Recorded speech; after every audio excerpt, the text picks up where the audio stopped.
Hey there guys, my name is Marcus, and in this video I'll show a simple way how you can disable Windows 11 background intelligent transfer service. So let's start. The first thing you want to do is go to the bottom next to the search, click on a search and write services, click enter. When you're gonna have it, what you want to do is you're gonna see under B is background intelligent transfer service. Double click on it, and then you want to simply see it stopped here, and if you can't stop it, just have it stopped.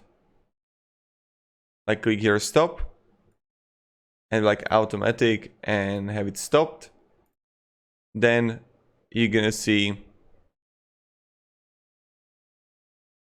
what you want to do also is like when you double click here, you have it like disabled completely.